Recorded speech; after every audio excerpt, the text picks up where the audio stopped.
Hi மக்களே, welcome to the தொடர் reports. இன்னைக்கு நம்ம மெட்ராஸ்காரன் படத்தோட ரிவ்யூவை தான் பார்க்க போகிறோம். இன்னைக்கு தான் அந்த படம் ரிலீஸ் ஆயிருக்கு. வாலி மோகன்தாஸ் எழுதி இயக்கியிருக்கிற இந்த படத்தில் ஷான் நிகாம், கலையரசன், நிஹாரிகா கோனிடல்லா, ஐஸ்வர்யா தத்தா, கருணாஸ், பாண்டியராஜன்லாம் நடிச்சிருக்காங்க. இந்த டிரெக்டர் ரங்கோலி படத்துக்கு அப்புறமா இதுதான் இவர் இயக்கியிருக்கிற 2வது படம். இந்த கதை ஒரு ஆக்ஷன் ட்ராமா ஜேர்னரில் கொண்டு வந்திருக்காங்க. ஸோ வாங்க இந்த படத்தோட கதைக்கு நம்ம போகலாம். ஷான் நிகாம் சென்னையில் தான் தங்கியிருக்காரு. இவரோட சொந்த ஊர் புதுக்கோட்டையில் இருக்கிற ஒரு சின்ன கிராமம். தான் லவ் பண்ணிட்டு இருக்கிற பொண்ணு தன்னோட சொந்த ஊரில் தான் கல்யாணம் பண்ணிக்கணும்னு ஆசைப்படுறாரு. அதன்படியே அவரோட ஊரில் கல்யாண வேலையெல்லாம் செம்மையாக ரெடி பண்ணிட்டு இருக்காங்க. ஆனால் இவர் நினச்ச மாதிரி இவரோட கல்யாணம் தான் ஸ்மூத்தாக நடக்கலை. ஒரு சின்ன ஆக்சிடென்ட் நடக்குது. இதனால ஷானோட லைஃபே தலைகீழாக மாறிடுது. அப்படி இவரோட லைஃப்பில் என்னாச்சு, இந்த பிரச்சனையை கடந்து வந்தாரா இல்லையா, இவரோட கல்யாணம் நல்லபடியாக முடிஞ்சுதா அப்படின்ற பல கேள்விகளுக்கு இந்த படம் பதிலாக இருக்கு. இந்த படத்தில் நடிச்சிருக்கிற காஸ்டோட பர்ஃபார்மன்ஸை பார்க்கும்போது ஷான் நிகாம் மலையாள ஆக்டர். இவருக்கு இதுதான் முதல் தமிழ் படமும் கூட.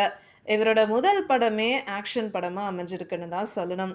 இவரோட டைலாக் டெலிவரி, ஆக்ஷன் சீன்ஸுன்னு எல்லாமே செம்மையாக பண்ணியிருக்காரு. அது மட்டும் கிடையாது, ஃபேமிலி மெம்பர்ஸ் கிட்ட பேசுகிற விதம், அம்மா கிட்ட குறும்புத்தனமாக நடந்துக்கிறது, இல்லைனா இவரோட அத்தைங்க கிட்ட தனக்கு வேண்டியதை எல்லாம் நைஸாக வாங்கிக்கிறதுன்னு எல்லாமே பார்க்குறதுக்கு ரசிக்கிற மாதிரி இருக்கு. அதோட ஹீரோயின் கிட்ட இவரோட ரொமான்ஸ் பார்ட்டும் நல்லா இருந்தது. நிஹாரிகா தான் ஷானுக்கு ஜோடியாக நடிச்சிருக்காங்க. இவங்க 2 பேரோட கெமிஸ்ட்ரியும் ரொம்பவே நல்லா இருந்தது. இவங்களோட பர்ஃபார்மன்ஸும் நல்லா கொடுத்துருக்காங்க. அடுத்ததா கலையரசன். இவரோட நடிப்பை பற்றி நமக்கே நல்லா தெரியும். இவரை இந்த படத்தோட வில்லன்னும் சொல்ல முடியாது, ஹீரோன்னும் சொல்ல முடியாது. அந்த மாதிரி ஒரு யதார்த்தமான கதாபாத்திரத்தில் நடிச்சிருக்காருன்னு தான் சொல்லணும். இவரோட பர்ஃபார்மன்ஸும் செம்மையாக கொடுத்துருக்காரு. இவருக்கு வைஃபாக நடிச்சிருக்கிறது ஐஸ்வர்யா தத்தா. இவங்களோட ஸ்க்ரீன் ப்ரெசன்ஸ் ரொம்ப கம்மியாக இருந்தாலும் தன்னோட ரோலை புரிஞ்சுக்கிட்டு செம்மையாக நடிச்சிருக்காங்க. இவங்களை தவிர மற்ற சப்போர்ட்டிங் ஆக்டர்ஸாக வர கருணாஸ், பாண்டியராஜன், கீதா கைலாசம், தீபான்னு எல்லாருமே படத்துக்கு ஒரு பக்க பலமாக தன்னோட நடிப்பை பதிவு பண்ணியிருக்காங்கன்னு தான் சொல்லணும். இந்த படத்தோட டெக்னிக்கல் சைடை நம்ம பார்க்கலாம். சாம் சிஎஸ் தான் மியூசிக் டைரக்டராக ஒர்க் பண்ணியிருக்காரு.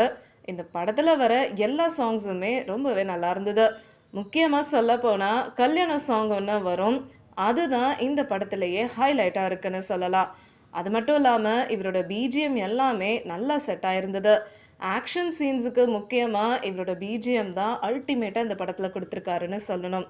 சென்னை, புதுக்கோட்டையில் இருக்கிற இடங்களாக இருக்கட்டும், கேரக்டர்ஸோட எமோஷன்ஸாக இருக்கட்டும், அது மட்டும் இல்லாமல் ஆக்ஷன் சீன்ஸ் எல்லாமே பார்க்குறதுக்கு மிரட்டலாக இருக்கிற மாதிரி கேமராவில் பதிவு பண்ணியிருக்காரு சினிமாட்டோகிராஃபர் பிரசன்னா எஸ் குமார்.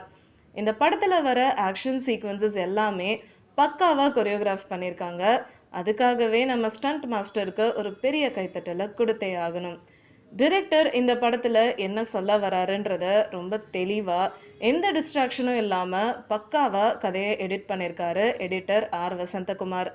கதை கேட்குறதுக்கு ரொம்ப சிம்பிளாக இருந்தாலும் அதில் கொடுத்துருக்க ஆக்ஷன், ஃபேமிலி, ரொமான்ஸுன்னு எல்லாமே ஒரு கலவையாக எடுத்துகிட்டு வந்து ஒரு நல்ல கதையை கொண்டு வந்திருக்காரு.